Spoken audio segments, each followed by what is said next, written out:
C'est encore un réel plaisir ce matin de nous retrouver et de partager la parole. Amen. Et je veux prier que le Saint-Esprit puisse nous orienter, nous guider, que le Saint-Esprit qui habite en chacun de nous donne la connaissance nécessaire au travers de ce que je vais dire. Je prie que le Saint-Esprit se révèle lui-même et que ce que nous sommes en train d'étudier puisse nous être profitable. En fait, que le voleur ne vienne pas prendre ce que tu reçois, que tu sois cette terre fertile. Dans Matthieu, la Bible dit que le semeur est sorti pour s'aimer. Et on a vu 4 types de personnes, ceux qui reçoivent la parole avec joie, mais qui malheureusement l'oublient parce que face à la tribulation ou face aux défis de la vie, oublient la parole qu'ils ont reçue ou laissent les soucis de ce siècle présent s'élever et étouffer leurs paroles.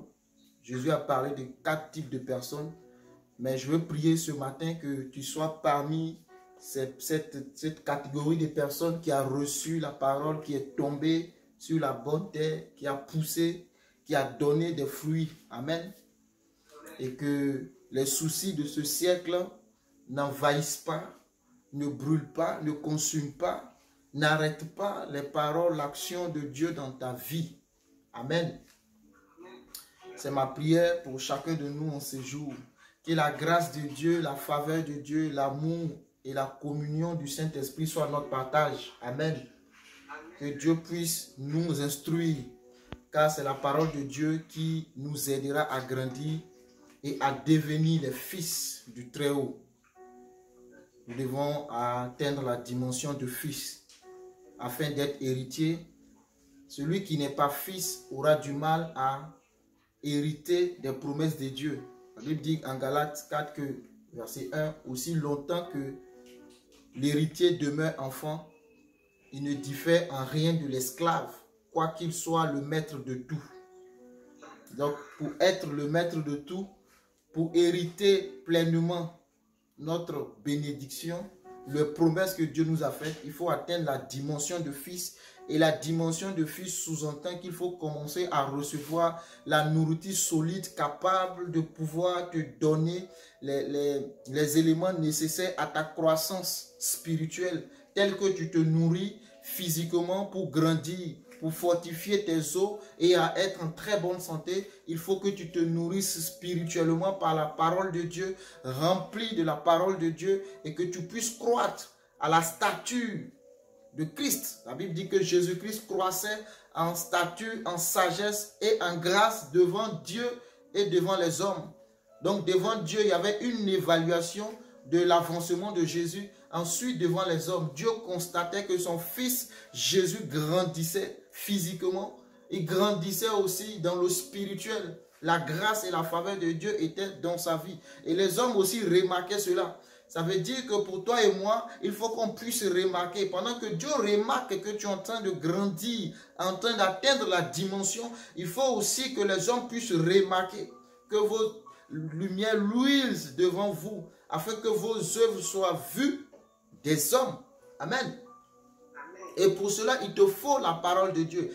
Ça fait maintenant, je crois, le 4e dimanche que nous sommes en train d'étudier la vie d'un serviteur de Dieu, d'un homme de Dieu, d'un fils du nom de Joseph, qui a eu une destinée qui commence bizarrement, qui va se terminer de manière glorieuse. Et c'est ainsi pour chaque croyant, pour chaque enfant de Dieu. Ta destinée peut commencer dans les ténèbres, ta destinée peut commencer dans le noir, dans la nuit. La Bible dit, il y eut un soir, il y eut un matin, ce fut le premier jour. Ce fut le premier jour. D'abord, il y a le soir avant le matin. Et ta destinée peut commencer par le soir, mais ça ne veut pas dire qu'il n'y aura pas le matin. Amen. Mais pendant que tu passes par le soir de ta destinée, il y a un certain comportement, il y a une attitude à adopter vis-à-vis de Dieu et vis-à-vis des hommes. Amen. Afin que ton jour paraisse. Mais lorsque les ténèbres étaient là, quand Dieu a créé la terre, la Bible déclare que Dieu a dit que la lumière soit et la lumière fut. Il peut avoir le ténèbre au début. mais la lumière finira par apparaître. Il peut y avoir les difficultés au départ, mais la lumière finira par apparaître. Dieu a vu les ténèbres. Dieu ne s'est pas préoccupé des ténèbres. Dieu a déclaré la lumière. Et je veux que tu déclares la lumière.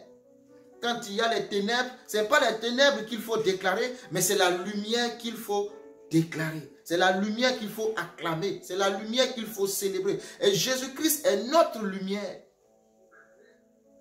On ne peut pas, on commence pas forcément une destinée dans la matinée. Le monde même a commencé dans un soir. Il y eut un soir, il y eut un matin. Ce fut le premier jour. Amen. Il y aura un matin pour chacun de nous.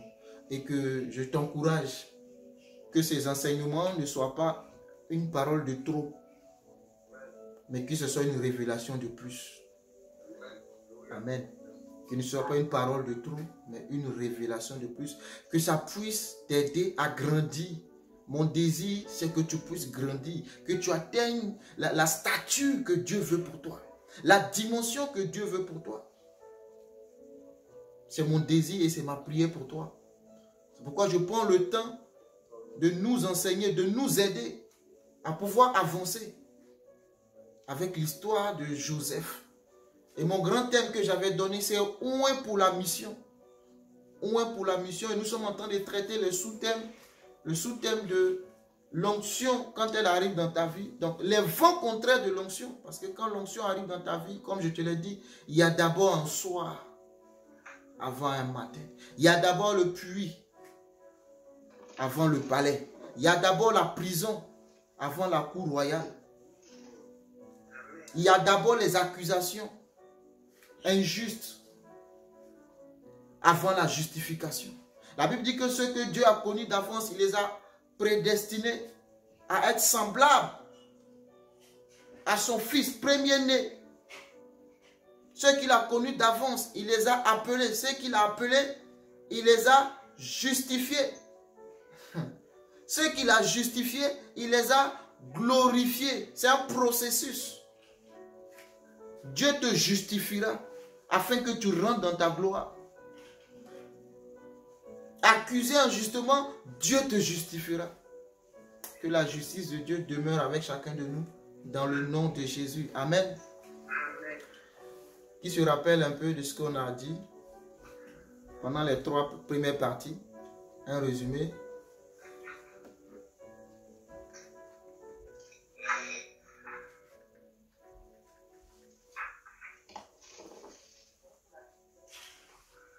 Qui peut nous faire un résumé rapide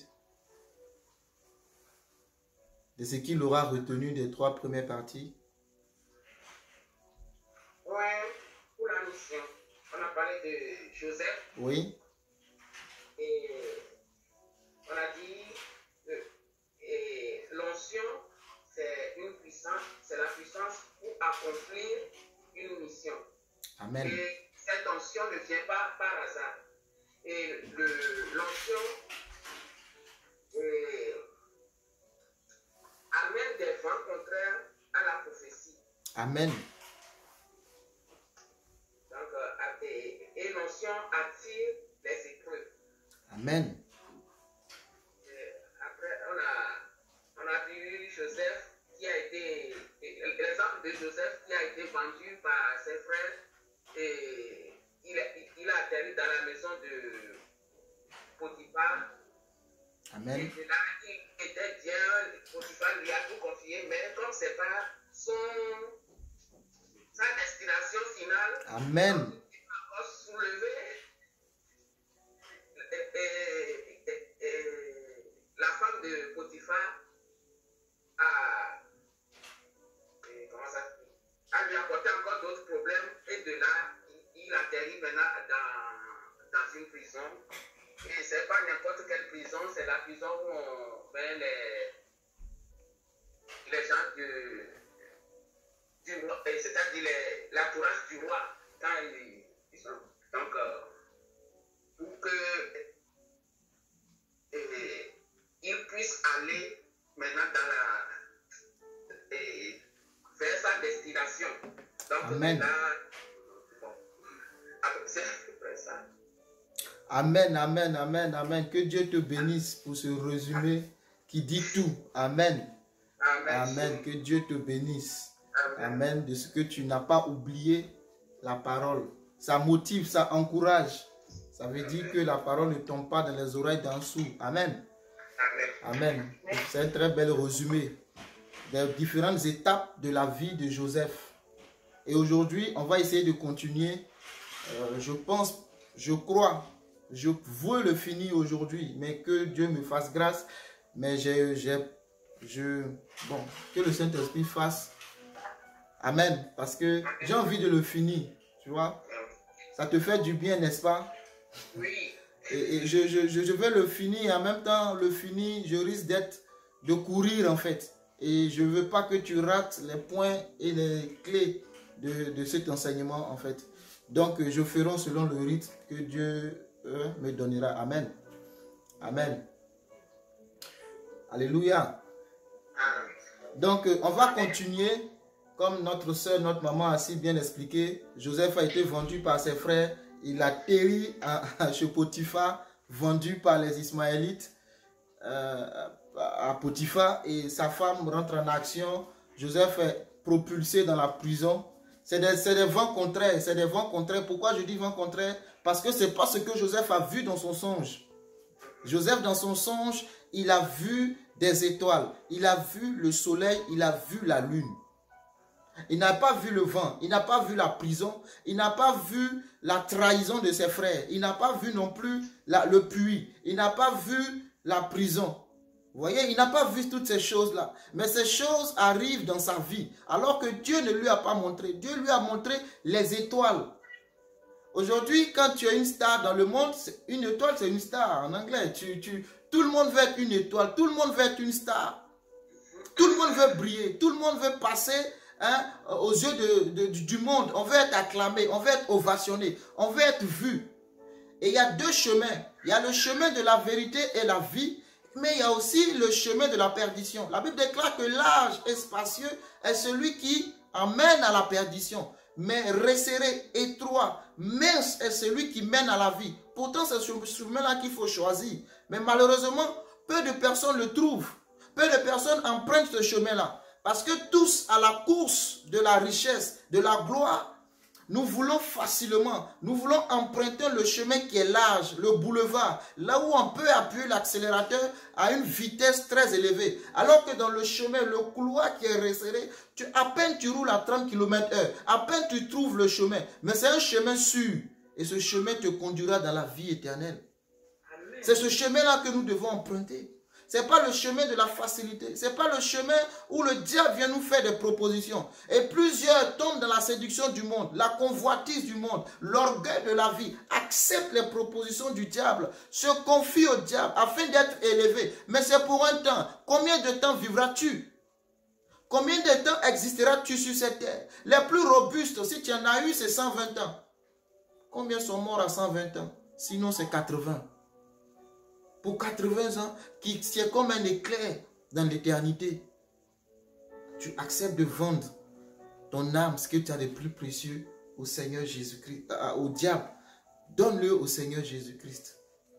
Donne-le au Seigneur Jésus-Christ. Et Dieu te visite sur cette terre. Il te rassasie de longs jours et il te donne la vie éternelle.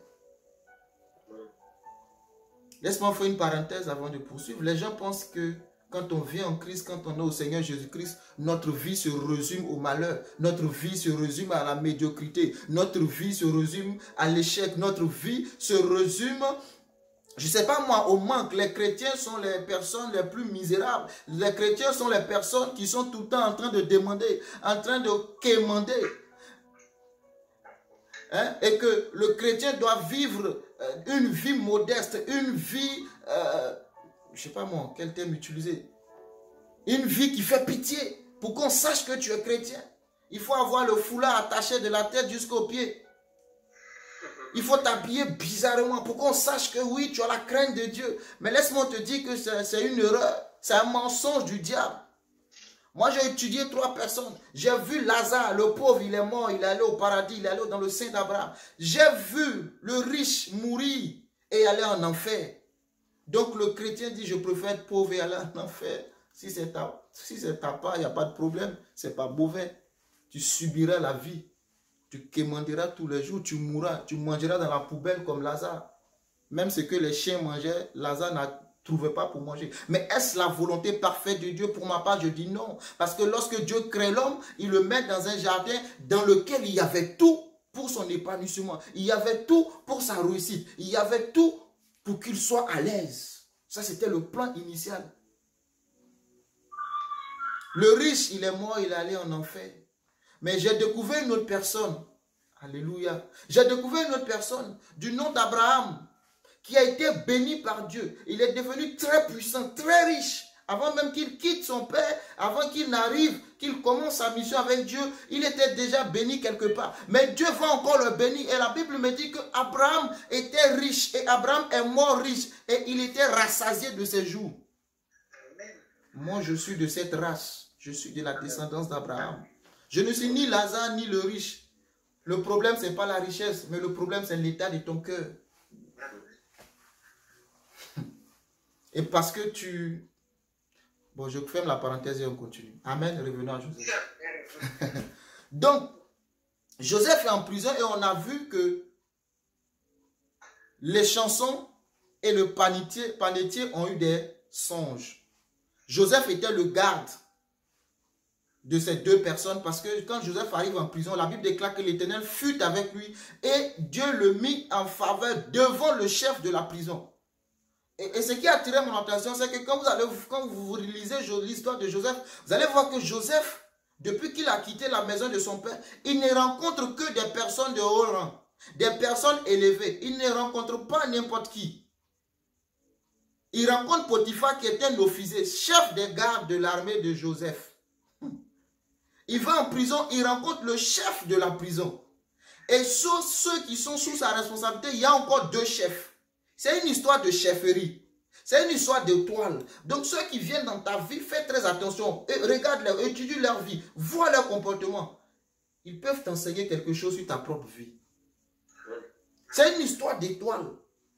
Joseph rencontre le panetier et les chansons. Le panetier est celui qui est chargé du pain dans la maison du roi. Et les chansons, c'est celui qui est chargé de servir le vin, de servir la coupe du roi.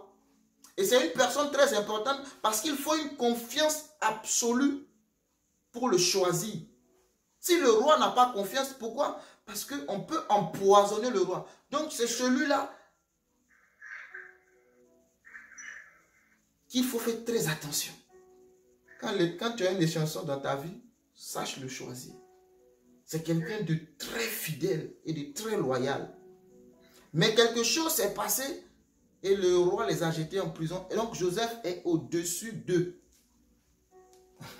On a Potiphar qui est en haut, qui est l'officier, parce qu'il est au-dessus du chef de la prison. Il y a le chef de prison qui est en bas de Potiphar. J'essaie de faire un arbre pour que tu comprennes. Et en bas du chef de la prison, il y a Joseph.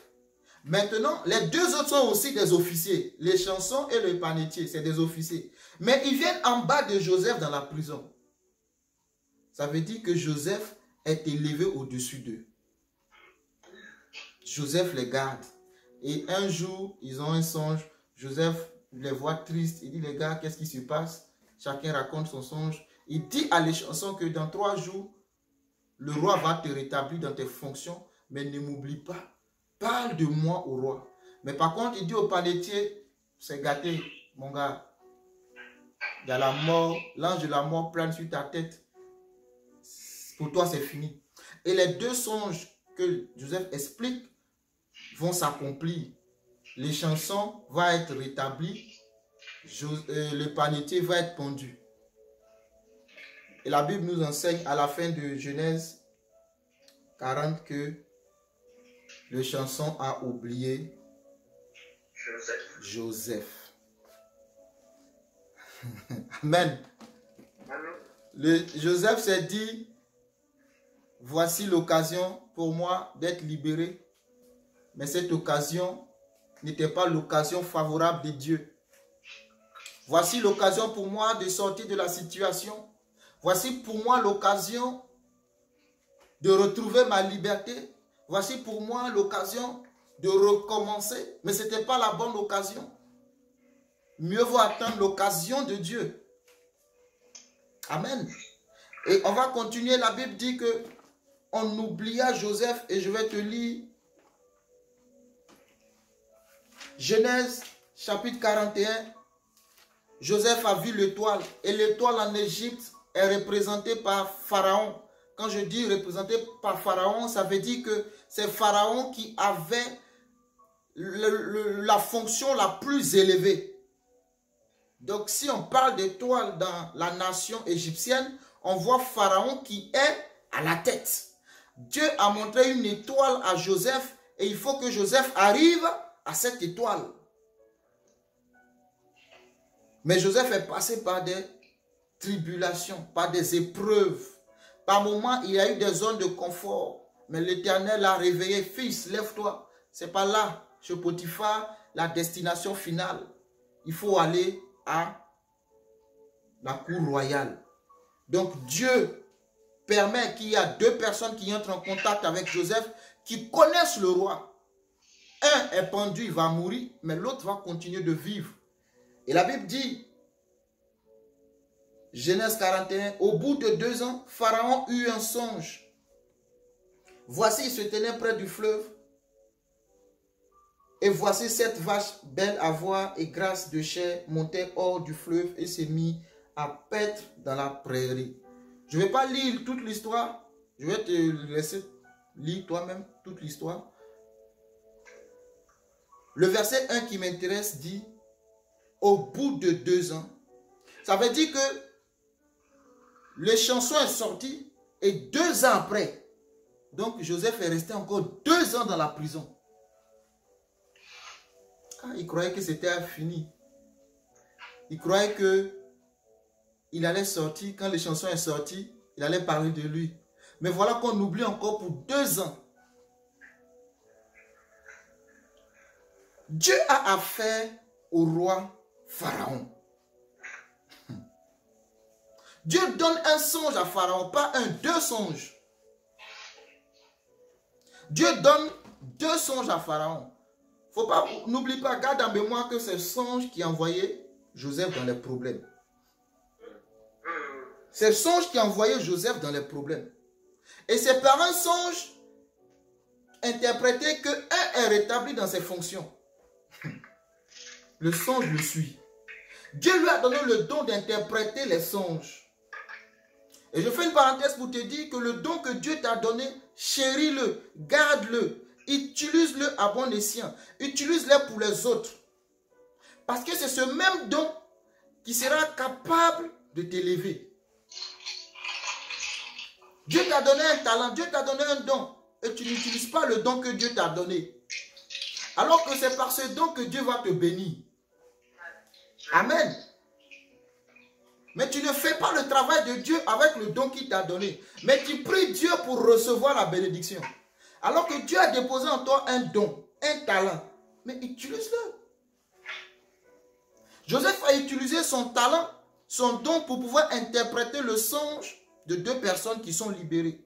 2 ans après, le roi lui-même a un songe. Et la Bible nous dit que le roi le matin va faire quoi? Il va convoquer les magiciens.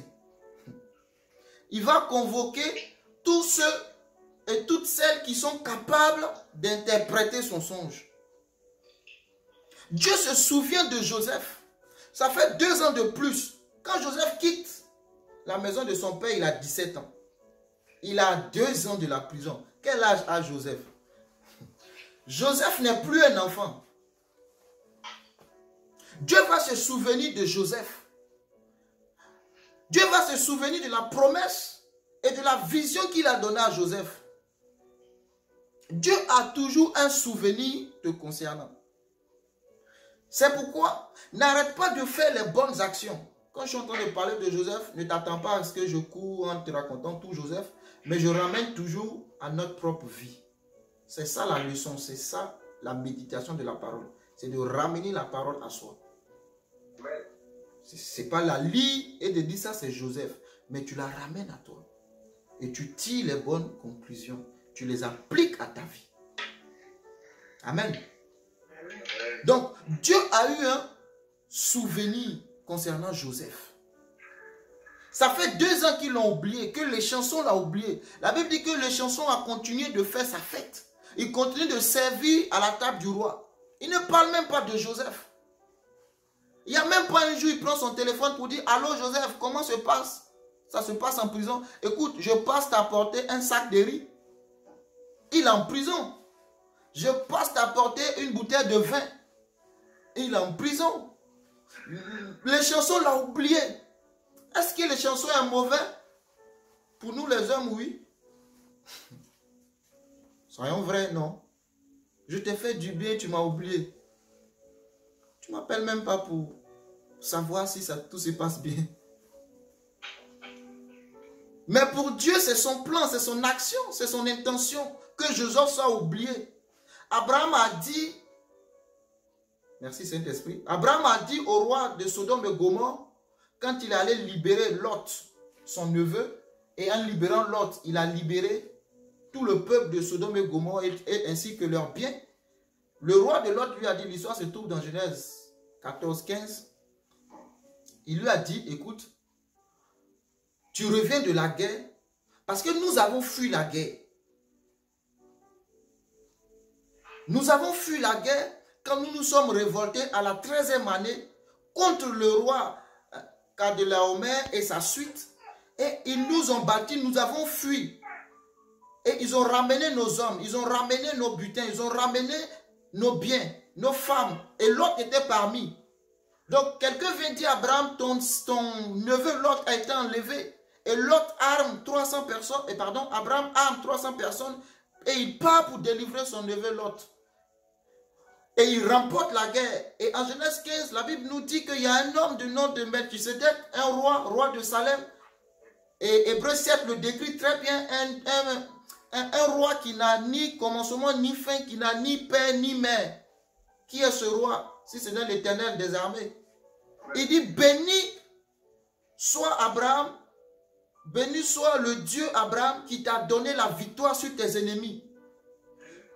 C'est ce qu'il dit. Il apporte le vin et le pain à Abraham. Et c'est la première fois qu'on voit la Sainte Seine se passer dans la Bible. Et Abraham lui donna la dîme de tout. Et ensuite, le roi de Sodome et Gomorrhe sortent de leur cachette de cette vallée. Et il vient à la rencontre d'Abraham et ils lui disent, Abraham, prends pour toi les biens et laisse les hommes. Nous, on prend les hommes parce que c'est toi qui nous as délivrés. Ils veulent récompenser Abraham. Ils veulent, oui, mais c'est normal quand tu vas à une guerre et que tu remportes la guerre. Tu prends tous les hommes, tu prends les biens, le butin t'appartient. Mais Abraham a dit, je ne veux rien prendre afin que tu ne dises que c'est toi qui m'as béni. Je ne prendrai ni fil ni aiguille, excepté la nourriture que les hommes ont eu à consommer. Et ce qui est intéressant, c'est qu'en Genèse, par la suite de l'histoire, Dieu vient voir Abraham et dit, Abraham, ta récompense sera grande. Je crois en Genèse 16. Mais je me suis interrogé, mais de quelle récompense Dieu parle-t-il? Qu'est-ce qu'a fait Abraham pour que Dieu lui dise que ta récompense sera grande? Et cet esprit va me faire comprendre qu'en fait, la récompense d'Abraham sera grande parce qu'il a mené une action d'amour en allant délivrer son neveu Lot. Et il n'a pas voulu prendre la bénédiction qu'a proposé les hommes, mais il a préféré attendre la bénédiction que moi je donne. Donc la bénédiction, l'Éternel vient lui dire que ta bénédiction sera grande. Ta récompense, on récompense quelqu'un qui a combattu, on récompense quelqu'un qui a travaillé, on récompense quelqu'un qui a fait des efforts. On ne récompense pas quelqu'un qui est resté couché sur le lit. Non. On récompense, on donne un trophée celui qui a été vainqueur. Et Abraham a été vainqueur de ces rois-là. Et il y a eu 4 rois qui se sont levés contre 5, ils ont perdu. Mais Abraham, un seul homme, est allé contre ces 4 rois, il a gagné. Parce que l'Éternel était avec lui. Le plus important, ce n'est pas le problème, mais c'est la présence de l'Éternel dans le problème. Si l'Éternel n'est pas avec toi, tu ne peux pas gagner. Si l'Éternel n'est pas avec toi, tu ne peux pas aller abattre 4 rois. Parce que Abraham avait 300 hommes. Et je suppose c'est moi qui le dis, que chaque roi avait au minimum 300 hommes. Et on sait qu'à l'époque, les rois avaient beaucoup d'hommes autour d'eux. C'est pour nous dire que Dieu s'est rappelé de l'action d'Abraham, qui est une action basée sur l'amour. Pourquoi je dis l'amour? Parce que Lot s'est séparé de lui. Mais Abraham n'a pas dit à Lot, quand le monsieur est venu lui dire que Lot était enlevé, Abraham n'a pas dit, c'est bien fait pour lui. C'est un petit insolent. Moi, je suis son oncle, il y a un partage de terre et c'est lui qui prend la bonne partie. En temps normal, je suis l'aîné, c'est moi qui dois choisir et lui ensuite. C'est Dieu qui le punit. C'est Dieu qui me venge. Abraham n'a pas dit ces paroles. Abraham a manifesté de l'amour envers l'autre. Quand tu vois la vie de Joseph, Joseph ne murmure pas. Joseph manifeste de l'amour. Parce que quand il a vu les deux hommes tristes, automatiquement ça l'a interpellé. C'est un homme de compassion. Jésus eut compassion. Jésus rempli de compassion. Et la récompense fut grande pour Abraham. Lui qui n'avait pas fils, va avoir un fils. Dieu a un souvenir. Il t'a oublié, elle t'a oublié. Dieu a un souvenir. Dieu va utiliser des circonstances, des événements pour se souvenir de Joseph, pour tirer Joseph de la prison. Et cette fois-ci, on a atteint le sommet, c'est le roi lui-même qui est dans le problème. Dieu organise des problèmes dans la vie des autres pour que toi tu viennes pour résoudre ces problèmes-là. Pourquoi? Parce qu'il veut te bénir. Mais toi tu restes inactif, sans action. Alléluia. Toi tu ne fais rien du talent que Dieu t'a donné. Tu n'utilises pas le don que Dieu a mis en toi. Je t'invite. Dieu, tu ne peux pas me dire que tu n'as pas de don. Non, non, et arrête. C'est que le Saint-Esprit ne vit pas en toi. Maintenant, si tu ne l'as pas, la Bible dit de demander. Tu ne peux pas me dire que tu n'as pas de talent. Tu ne peux pas le dire. Dieu a donné à chacun un don, un talent. Et il y a eu même des paraboles que Jésus a utilisées dans la Bible, où il donne des talents, le maître a donné des talents à chaque serviteur. C'est vrai, on n'a pas tous les mêmes talents. On n'a pas tous la même onction. On n'a pas tous la même grâce. Mais Dieu nous a donné à chacun de nous un talent. Il y en a un, il a eu un talent, l'autre, il a eu 2 talents. Il y en a un qui a eu 3 talents. Dieu donne comme il veut. Toi, prends le temps de développer ton talent. Ne jalouse pas le talent de l'autre. Il en a 3. Ça, c'est pour lui. Dieu lui demandera les comptes en fonction des 3 qu'il a eu. La Bible nous dit qu'il y a un qui a pris son talent pour aller enterrer et il a dit que son maître est tellement mauvais qu'il allait enterrer le talent. Quand le maître est venu, il dit, c'est toi le plus mauvais en fait. Même si tu ne voulais pas fructifier le talent, au moins dépose-le à la banque. À mon retour, j'aurais eu des intérêts. Ça veut dire que Dieu attend que le talent qu'il a mis en toi puisse produire des intérêts, des fruits. Mais regarde-toi, regardons-nous. Le talent qu'il a mis en toi, arrive-t-il à se développer et toucher d'autres vies? N'as-tu pas muselé le talent que Dieu t'a donné? Ne l'as-tu pas limité dans un culte de semaine? Ton talent n'est manifeste que dans un culte de la semaine. En dehors de cela, rien ne se passe dans ta vie. Toi, ton don ne se manifeste que quand il y a culte.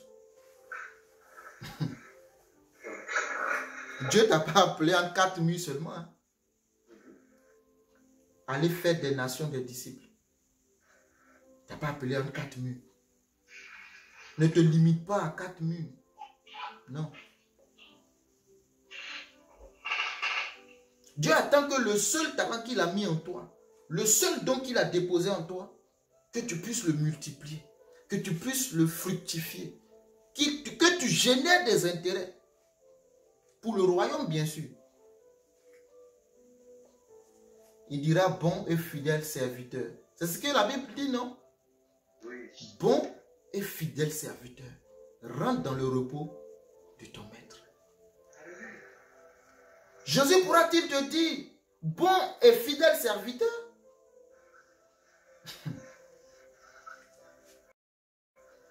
Jésus pourra-t-il te dire, bon et fidèle serviteur, entre dans le repos de ton maître? Que Dieu nous aide. Que Dieu nous aide. Que Dieu nous donne de pouvoir réaliser ses desseins. De marcher dans sa volonté parfaite et d'utiliser les dons et les talents qu'il a mis en nous pour accomplir sa volonté. Joseph a utilisé l'interprétation des songes, qui est un don que Dieu lui a donné pour libérer la vie, pour donner de l'espérance à quelqu'un. Ils étaient abattus, ils étaient découragés. C'est vrai que le deuxième songe, le monsieur, le panetier, le boulanger, celui qui s'occupe du pain, l'interprétation est juste. Et il faut interpréter de manière juste ce que Dieu te donne. Ne falsifie pas ce que Dieu a dit. Parce que Joseph pouvait dire, mon frère, ton songe que tu as eu, c'est compliqué. Joseph pouvait lui dire des paroles pour l'encourager alors que ce n'est pas vrai. Tu sais très bien que la personne va s'en aller, mais tu lui donnes des paroles d'espoir. Dis-lui la vérité sur le lit d'hôpital. Dis-lui, donne ta vie à Jésus parce que tu partiras. Mais tu l'encourages. Ce n'est pas mauvais. Mais dis ce que Dieu t'a dit de dire.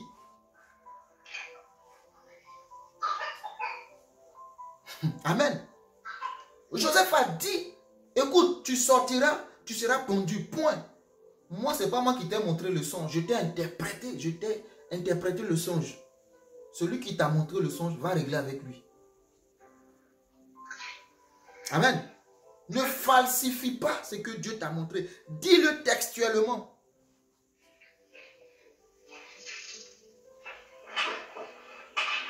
Je suppose qu'après avoir reçu l'interprétation de son songe, le panetier s'est assis.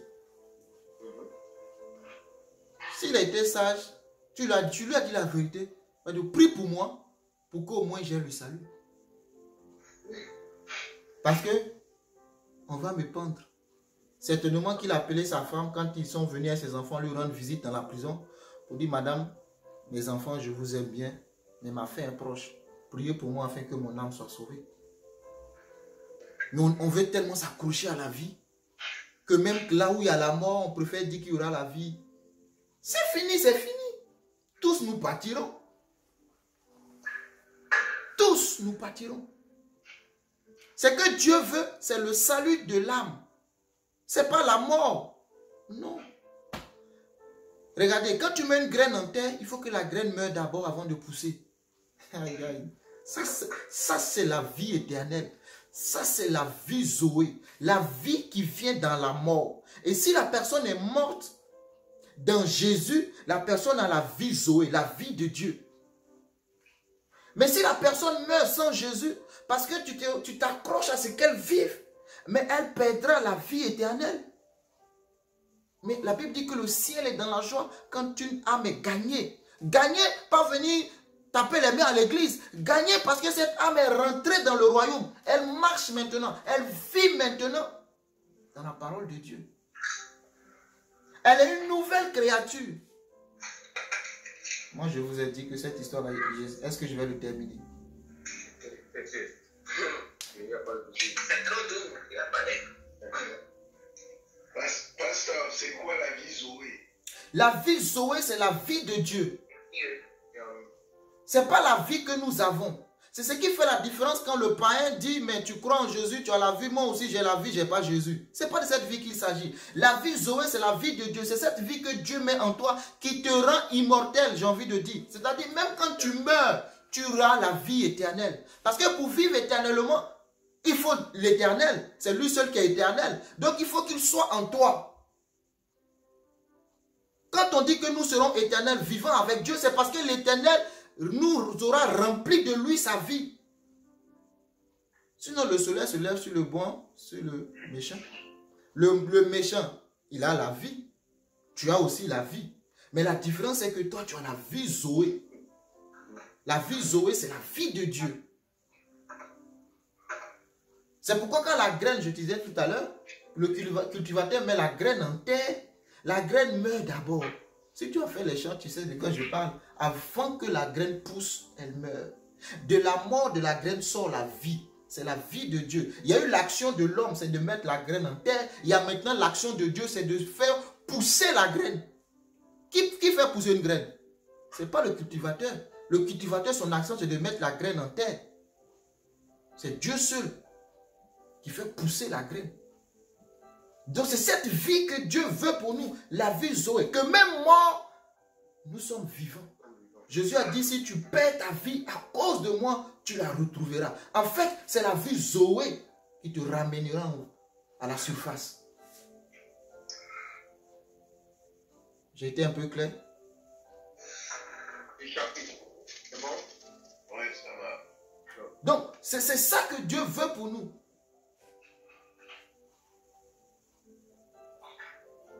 Si la graine ne meurt pas, elle ne peut pas avoir la vie.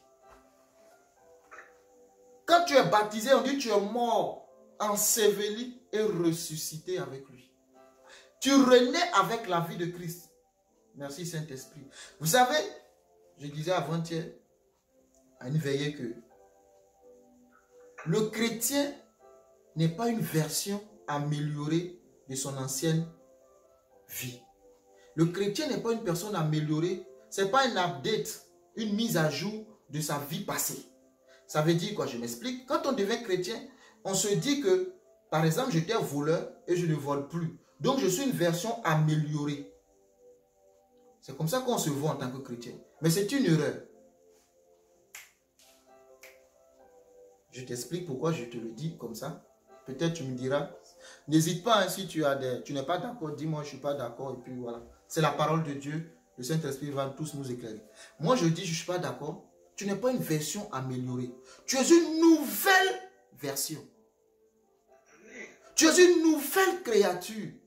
Il a dit à Nicodème, si tu ne nais de nouveau, il n'a pas dit à Nicodème, si tu ne t'améliores pas. Mais il a dit, si tu ne nais de nouveau. Et Nicodème étant dans la chair, c'est normal. Il dit, comment un vieux comme moi va entrer dans le ventre de ma mère et ressortir? Ça fait... Donc, Nicodème est conscient que naître de nouveau, c'est de repartir à zéro. Et quelqu'un qui est né de nouveau n'a plus la conscience de son passé.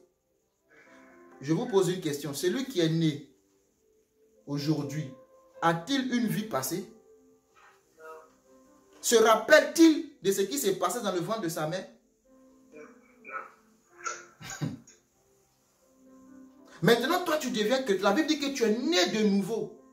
Maintenant, tu as plus conscience de ta vie passée que de ta nouvelle nature. Et tu laisses le diable t'accuser, te rappeler ton passé, te mettre au devant de toi toutes tes actions mauvaises. L'accusateur de nos âmes, c'est Satan. Si tu as déménagé, tu as changé d'adresse, tu as changé d'identité, tu as quitté l'adresse que tu habitais, tu allais à une autre adresse. Quand les courriers arrivent, le nouveau propriétaire de cette maison, qui est maintenant Jésus-Christ, laisse-moi te l'expliquer comme ça. Quand le facteur vient déposer les courriers, l'ancien propriétaire avait des amendes, il avait des dettes. Je vous pose la question, est-ce que le nouveau propriétaire se doit de payer les dettes de l'ancien propriétaire? C'est lui qui doit payer? Non. Mais pourquoi? Pourquoi est-ce que quand tu deviens nouveau, tu acceptes que les anciennes choses doivent encore régir ta vie? Paul dit, si je vis, ce n'est plus moi qui vis, c'est Christ qui vit en moi. Donc ça veut dire que je ne suis plus le propriétaire, le locataire de la maison. Le nouveau locataire, c'est Jésus. Donc les dettes de mon ancienne vie, les problèmes de mon ancienne vie, les situations de mon ancienne vie, quand elles arrivent à cette adresse, elles ne me trouvent pas. Ça n'est plus là. C'est Jésus qui est là. Mais Jésus n'a pas eu de dette.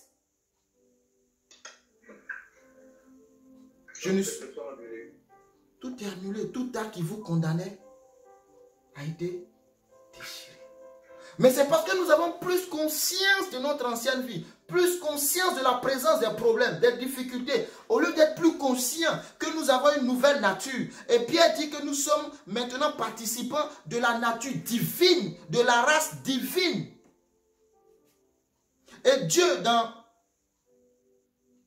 dans Nombre, merci Saint-Esprit, dans Nombre 23, si je ne me trompe pas, je crois 21, 22, quand Balak a envoyé Balaam maudire le peuple d'Israël, Balak a dit quoi? Va maudire. Parce que pour que je puisse vaincre le peuple, il faut d'abord une malédiction. La Bible dit qu'une malédiction sans cause est sans effet. Si on t'a maudit, il n'y a pas de cause. C'est pourquoi le sorcier a besoin d'une cause. Il a besoin de l'amertume de ton cœur. Il a besoin de la jalousie. La Bible nous dit que Judas a trahi Jésus parce qu'en Judas, il y avait déjà les prémices de la trahison. C'était quelqu'un qui aimait l'argent, la quête. Il y avait, c'est-à-dire qu'en lui, il y avait déjà la sémence. Le diable vient contre moi, mais il n'a rien de lui en moi. Donc, Balak dit maudis-le. Et Balaam veut maudire le peuple d'Israël. Mais la Bible dit que Balaam ne peut pas maudire. Il dit, je ne peux pas maudire que celui que Dieu a béni. Comment je vais maudire quelqu'un que Dieu a béni? Cette malédiction n'aura pas d'effet. Attends, je vais te lire ça. Merci, Saint-Esprit. Parce qu'il faut que je te lise pour appuyer ce que je suis en train de dire. C'est très biblique. Nom 23. J'espère ne pas me tromper. Le verset 20. C'est bien ça. Voici, j'ai reçu l'ordre de bénir. Il a béni et je ne révoquerai point. Il n'aperçoit point d'iniquité en Jacob. Il ne voit point d'injustice en Israël. L'Éternel, son Dieu, est avec lui. Il est son roi, l'objet de son allégresse. Voici ce que Balaam dit à Balak. Je ne peux pas maudire le peuple d'Israël parce que l'Éternel a béni. Et la Bible dit que l'Éternel n'aperçoit point d'iniquité en Jacob. Il ne voit point de péché, de faute en Israël. Mais dites-moi, de vous à moi, Jacob n'a-t-il pas eu de problème? Dites-moi. Jacob n'a-t-il pas eu de faute dans sa vie? N'a-t-il pas commis le péché dans sa vie? Dites-le moi, soyons frères. N'ayez pas peur de dire les choses. Israël n'a-t-il pas fait des erreurs dans la marche avec le Seigneur? Dans le désert, Israël n'a-t-il pas adoré des choses bizarres? Israël n'a-t-il pas fait des choses bizarres? Non, dites-le moi. Mais pourquoi Dieu dit dans ce verset que je ne vois point d'injustice en Israël? Dites-le moi.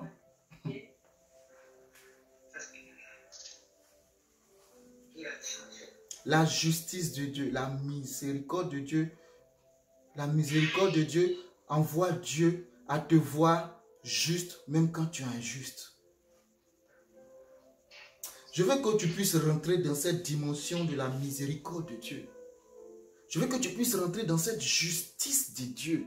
Je n'aperçois point de faute en toi, Charles. Je ne vois pas d'iniquité en toi, Tata Louise. Je ne vois pas de faute en toi, Tata...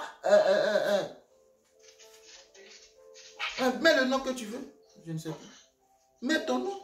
Frère Omer, je ne vois pas. Parce que sa miséricorde est toujours au-dessus. Maintenant, tu as une nouvelle créature. Et tu laisses le diable. La seule personne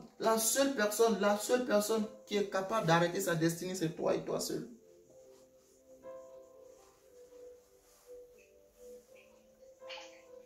L'amour de Dieu est disponible pour quiconque. Quiconque. Jean 3,16. Quiconque. Quiconque, c'est toi et moi.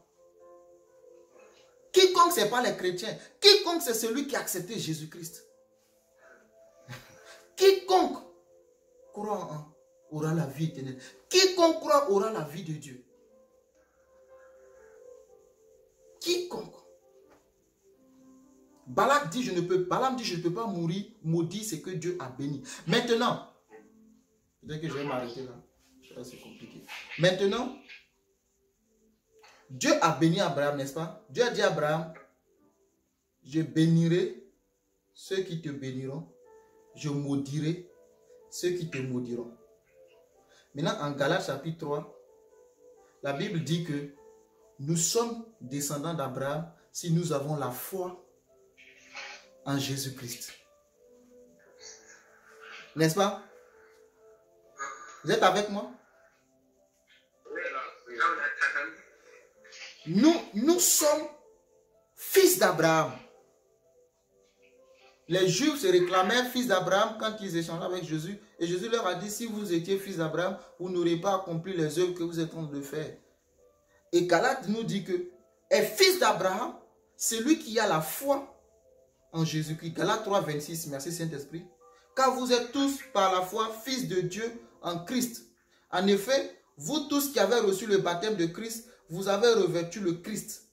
Verset 28, il n'y a plus ni juif ni grec. Le quiconque, on le cite, ni juif ni grec. Parce qu'avant, ce n'était pas pour nous. Ça fait mal, oui, mais ce n'était pas pour nous.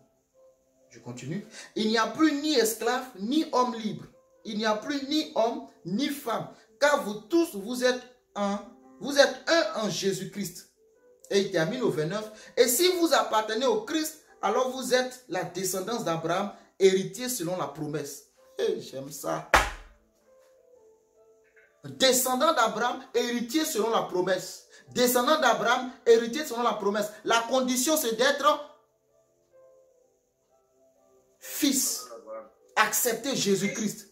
C'est d'avoir accepté Jésus-Christ. C'est la seule condition. Maintenant, Dieu a dit à Abraham, celui qui te bénira sera béni. Celui qui te maudira sera maudit. Et la Bible dit, termine ici, héritier selon la promesse. Quelle promesse il a faite à Abraham? Celui qui te bénira sera béni. Donc, je suis descendant d'Abraham. Moi, j'aime trop la parole de Dieu. Du fait que je découle d'Abraham, la malédiction ne peut plus agir dans ma vie parce qu'Abraham a été béni de Dieu, un homme maudit. Mais toi, en fait, au lieu de te lier à Abraham, toi, tu te lies à ton grand-père qui est vaudou, à ton arrière-grand-père qui est magicien, à tes aïeux qui sont des féticheurs.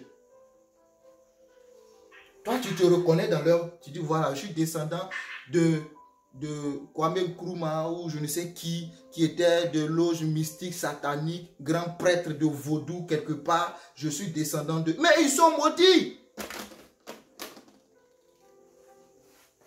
Tu es devenu une nouvelle créature. Ta nouvelle affiliation, ce n'est plus ces personnes-là.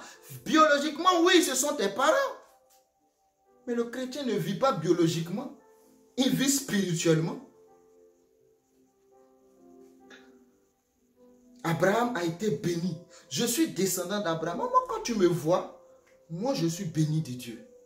Si tu veux, il faut déclarer les paroles de malédiction. Et une parole de malédiction sans cause. Sans cause. Et la cause, la force d'une malédiction, c'est le péché. La force d'une malédiction, c'est aller contre la parole de Dieu. La force d'une malédiction, c'est l'injustice. C'est l'amertume. La force d'une malédiction, c'est la jalousie. La force d'une malédiction, ce sont les tromperies, les convoitises. La force d'une malédiction, c'est l'orgueil. Maintenant, ces choses-là ne sont pas en toi. Où la malédiction tirera sa force pour t'atteindre. Dis-le-moi. Dis-le-moi. Dis-le-moi. Où est-ce que ces malédictions puiseront leur force pour t'atteindre? On parle de Joseph et puis moi je... Merci Seigneur.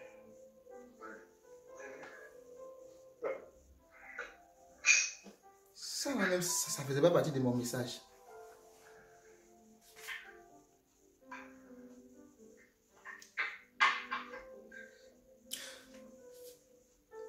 Dieu, connaissons Dieu. Vous savez, calquons notre vie sur le modèle de Christ.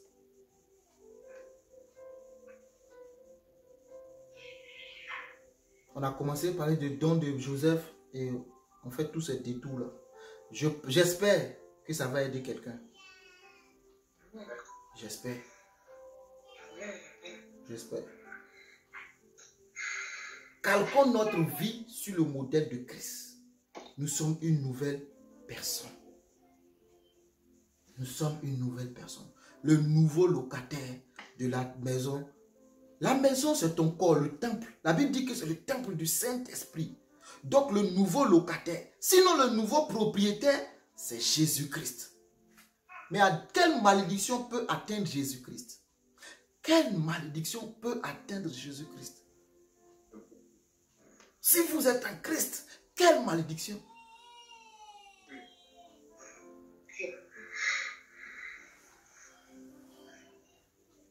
Non, non, non, en fait, chez nous, dans notre famille, on est comme ça. De toute façon, les femmes ne se marient pas. C'est comme ça, les grands-parents ont donné des adorations à des eaux sataniques quelque part.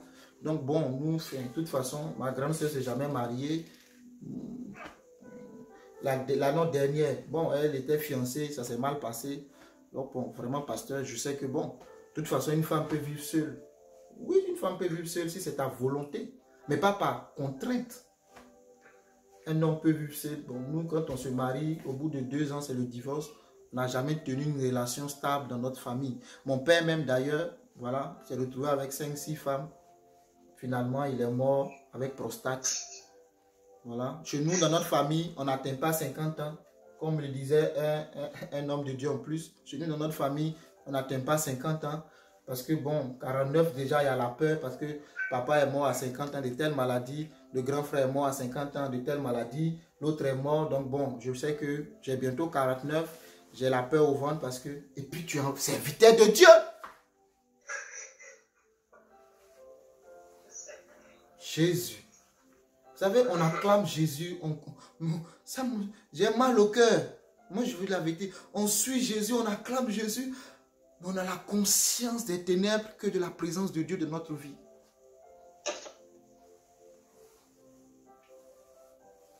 Mais tu t'identifies toujours à ta famille de ceci. Chez nous, quand on a un boulot ou bien quand on monte une entreprise, ça finit toujours par tomber en faillite. Chez nous. Mais tu n'es plus chez vous. Quand est-ce que tu vas comprendre que tu n'es plus chez vous? Tu es dans le royaume en Christ Jésus. Mais quand tu parles toujours, chez nous quoi? Chez toi c'est où? Tu es chrétien ou tu ne l'es pas? Chez toi c'est où? Chez nous au Bénin, chez nous en Côte d'Ivoire, chez nous en France, chez nous en Guinée, chez nous. Et quand on commence par les phrases chez nous, c'est que des mauvaises choses qui s'en suivent. C'est pas chez nous, on est béni, on est prospère. Chez nous, il y a le lait et le miel qui sont là à gogo. Chez nous, on roule les carrosses qu'on veut. Chez nous, non, quand quelqu'un commence chez nous, tu lui parles, il dit chez nous, il va te détailler les ténèbres. Ce qui s'en suit, c'est les ténèbres. Chez nous. Chez toi, c'est où? Avant que tu n'atterrisses dans la maison de ton père comme enfant, tu étais quelque part, non? Il a dit à Jérémie, avant que tu ne sois formé dans le sein de ta mère, je te connaissais. La maison où tu habites chez tes parents, c'est moi qui t'ai mis là. Parce que je vais accomplir quelque chose avec toi. En fait, ce n'est pas ta réelle maison. Ils ne sont que des parents adoptifs. Le vrai père, c'est moi. Mais je t'ai mis là-bas pour qu'ils soient les gardiens de ta chair. Mais le spirituel, c'est moi. C'est pourquoi quand toi tu mets un enfant au monde, tu vas le dédier à Dieu, non? C'est pas ce que tu fais. Tu fais dédicace, non? Fête, dédicace et puis on dédie. Maintenant quand les problèmes arrivent là, tu t'adresses à quel père? On dit on t'a dédié à Dieu. Mais quand les problèmes arrivent, tu t'adresses à qui? Quand les féticheurs, je sais pas moi, le monde ténébreux et satanique, ils dédient leurs enfants aux forêts, à l'eau, aux choses bizarres. Quand le malheur arrive, ils vont voir qui? Chrétien. C'est nous. Chez nous, on fait ci. Chez nous, là. Et on ne marche pas pieds nus chez nous. Si tu marches pieds nus à minuit, il y a un esprit bizarre chez nous. Quand l'ange est venu visiter, merci Saint-Esprit, comment il s'appelle? Gédéon. La Bible dit que Gédéon s'est levé. Il a renversé les autels de la maison de son père. Chez Gédéon, il n'y a plus chez nous. Chez nous, on adore les prophètes de Baal. Ça, c'est fini. Chez nous, c'est les statues. C'est fini. Joseph les a renversés. Pardon, Gédéon les a renversés. Il n'y a plus de chez nous. Chez Jésus-Christ. Chez mon Père. Il dit notre Père qui est dans les cieux. Chez notre Père. Chez l'Éternel des armées. Chez le Dieu tout-puissant, tout-suffisant, en qui il n'y a point d'ombre de variation. Voici comment le royaume est. Avec autorité. Mais le chrétien veut se faire misérable. avec une apparence de pitié. La Bible dit qu'ils prennent l'apparence de pitié. Mais au fond d'eux, ce sont des tombeaux blanchis. On vit sous la loi sans s'en rendre compte. On est des pharisiens. Les pharisiens passaient tout leur temps à vivre sous la loi. On est des pharisiens, je vous dis la vérité. On ne vit pas Christ en nous. On n'a pas Christ. On ne vit pas Christ. On écoute la parole, elle n'a pas d'influence dans notre vie. Il n'y a pas de transformation. Non, on ne vit pas la parole. Chez nous, chez nous, chez nous. J'espère qu'à partir d'aujourd'hui, chez nous, tu vas les laisser à chez nous et aller chez Christ.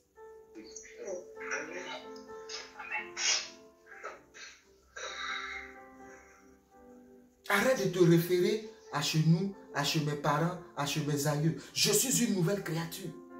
Soit la parole est vraie ou elle nous ment. Mais je sais que la parole de Dieu est oui et amen. Soit la Bible n'est pas vraie, on ferme et puis on arrête de s'embrouiller. Et chacun va à ses préoccupations de chez nous. Ou on la vit. Et mais pour ma part, je veux vivre la Bible. Hein. Non, moi je veux vivre ce que Dieu a dit, ce que la parole de Dieu dit. C'est ce que je veux vivre. Je ne veux pas vivre chez nous. Je ne veux pas vivre les paroles de chez nous. Je veux vivre ce que Christ a dit.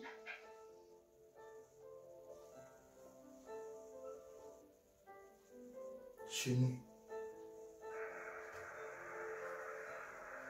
Chez nous. Que Dieu te bénisse.